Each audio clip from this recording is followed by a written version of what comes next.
Halo semuanya, selamat datang di channel Saat Teduh Bersama. Channel ini sengaja dibuat untuk kamu yang mungkin selama ini rindu saat teduh atau merenungkan firman Tuhan, tapi selalu gagal untuk memulainya. Atau belum selesai membaca firman Tuhan sampai habis. Sekarang, kamu bisa memulainya bersama saya.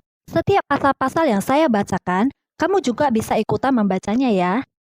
Kita akan sama-sama membaca dan merenungkan firman Tuhan sehari demi sehari sampai menyelesaikan seluruh Alkitab. Tidak lupa juga, saya ingatkan, jika kamu ingin saat teduh bersama setiap harinya, kamu bisa tekan tombol subscribe di bawah ini, dan kamu juga bisa sharekan video ini ke teman-teman kamu, supaya mereka diberkati. Mari kita mulai saat teduh bersama dengan memperkatakan janji iman atau promise of faith sebagai langkah komitmen kita bersama. Kita baca bersama-sama ya. Dimulai dari versi bahasa Inggrisnya. Kamu sudah siap? Kita mulai. I love my Bible. I read it every day. I meditate it. I just do it. I finish it and repeat it. Saya cinta Alkitab. Saya membacanya setiap hari. Saya merenungkannya. Saya melakukannya. Saya menyelesaikan dan mengulanginya. Mari kita berdoa. Terima kasih Tuhan, kami bersyukur untuk penyertaan-Mu sampai saat ini, sehingga kami bisa kembali membaca firman-Mu. Bapa, celikanlah mata kami untuk kami melihat rencana-Mu yang indah dan jamalah hati kami lewat firman-Mu, sehingga nantinya hidup kami dapat Engkau pakai memberkati orang lain untuk kemuliaan nama-Mu. Di dalam nama Tuhan Yesus, amin. Lukas pasal 10. Yesus mengutus 70 murid. Kemudian daripada itu Tuhan menunjuk 70 murid yang lain, lalu mengutus mereka berdua-dua mendahuluinya ke setiap kota dan tempat yang hendak dikunjunginya. Katanya kepada mereka, tuaian memang banyak tetapi pekerja sedikit. Karena itu mintalah kepada Tuan yang empunya tuaian, supaya ia mengirimkan pekerja-pekerja untuk tuaian itu. Pergilah, sesungguhnya aku mengutus kamu.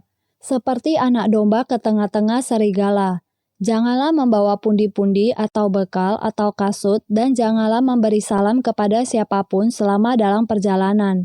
Kalau kamu memasuki suatu rumah, katakanlah lebih dahulu, damai sejahtera bagi rumah ini. Dan jikalau di situ ada orang yang layak menerima damai sejahtera, maka salammu itu akan tinggal atasnya. Tetapi jika tidak, salammu itu kembali kepadamu. Tinggallah dalam rumah itu, makan dan minumlah apa yang diberikan orang kepadamu. Sebab seorang pekerja patut mendapat upahnya. Janganlah berpindah-pindah rumah.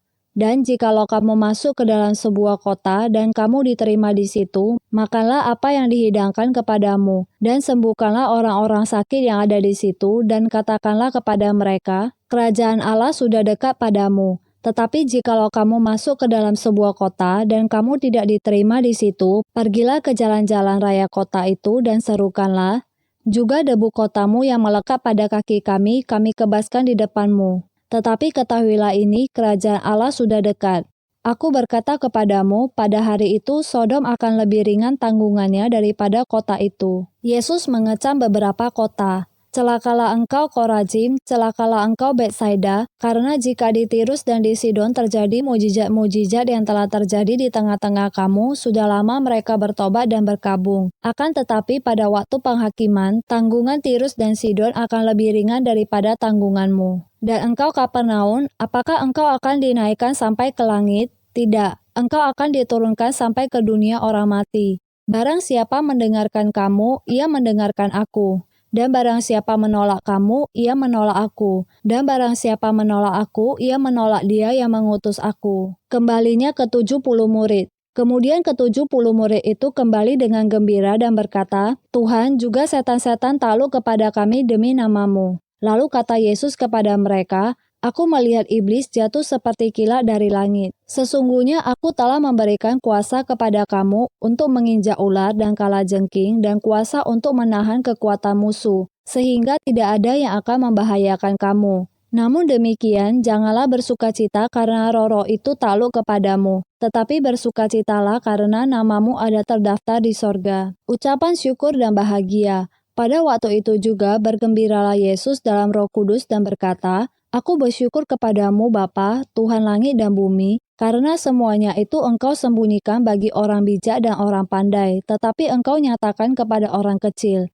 Ya Bapa, itulah yang berkenan kepadamu. Semua telah diserahkan kepadaku oleh Bapakku dan tidak ada seorang pun yang tahu siapakah anak selain Bapa dan siapakah Bapa selain anak.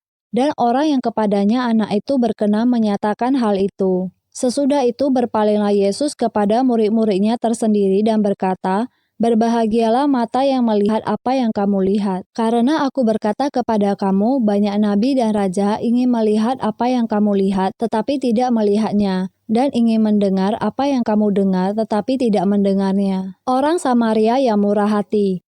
Pada suatu kali, berdirilah seorang ahli Taurat untuk mencobai Yesus, katanya, "Guru, apa yang harus kuperbuat untuk memperoleh hidup yang kekal?"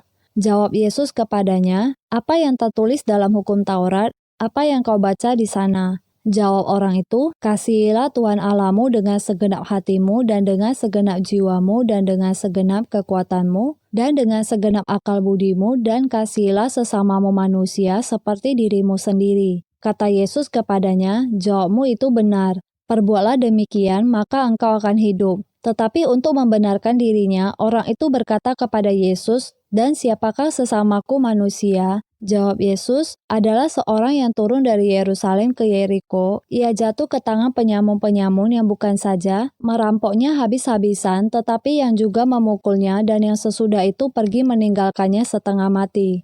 Kebetulan ada seorang imam turun melalui jalan itu. Ia melihat orang itu tetapi melewatinya dari seberang jalan. Demikian juga seorang Lewi datang ke tempat itu. Ketika ia melihat orang itu, ia melewatinya dari seberang jalan. Lalu datang seorang Samaria yang sedang dalam perjalanan ke tempat itu, dan ketika ia melihat orang itu, tergeraklah hatinya oleh belas kasihan. Ia pergi kepadanya, lalu membalut luka-lukanya. Sesudah itu ia menyiraminya dengan minyak dan anggur. Kemudian ia menaikkan orang itu ke atas keledai tunggangannya sendiri, lalu membawanya ke tempat penginapan dan merawatnya. Keesokan harinya, ia menyerahkan 2 dinar kepada pemilik penginapan itu. Katanya, "Rawatlah dia, dan jika kau belanjakan lebih dari ini, aku akan menggantinya waktu aku kembali." Siapakah di antara ketiga orang ini menurut pendapatmu adalah sesama manusia dari orang yang jatuh ke tangan penyamun itu? Jawab orang itu, "Orang yang telah menunjukkan belas kasihan kepadanya." Kata Yesus kepadanya, "Pergilah dan perbuatlah demikian." Maria dan Marta. Ketika Yesus dan murid-muridnya dalam perjalanan, tibalah ia di sebuah kampung. Seorang perempuan yang bernama Marta menerima dia di rumahnya. Perempuan itu mempunyai seorang saudara yang bernama Maria. Maria ini duduk dekat kaki Tuhan dan terus mendengarkan perkataannya. Sedang Marta sibuk sekali melayani. Ia mendekati Yesus dan berkata, "Tuhan, tidakkah engkau peduli bahwa saudaraku membiarkan aku melayani seorang diri? Suruhlah dia membantu aku." Tetapi Tuhan menjawabnya, "Marta, Marta, engkau khawatir dan menyusahkan diri dengan banyak perkara, tetapi hanya satu saja yang perlu. Maria telah memilih bagian yang terbaik yang tidak akan diambil daripadanya." Kita sudah selesai membacakan satu pasal hari ini. Hore! Selamat untuk kita semua. Sekarang waktunya kita menuliskan apa rema yang kita dapatkan dan juga aplikasi yang bisa kita lakukan dalam kehidupan kita sehari-hari dari perenungan yang kita baca tadi. Rema dan aplikasi yang akan kita tuliskan, saya beri judul Self-Care Check-in. Kenapa demikian? Karena saya mau, setelah kita membaca dan merenungkan firman Tuhan, kita secara pribadi dan dalam keadaan sadar, kita menuliskan hasil dari perenungan firman Tuhan yang kita dapatkan di buku atau di dalam catatan pribadi kita masing-masing. Ini bukan sekedar mencatat loh ya. Ingat janji iman kita di awal tadi. Setelah membaca dan merenungkan, kita mau melakukan firman Tuhan. Apa itu rema?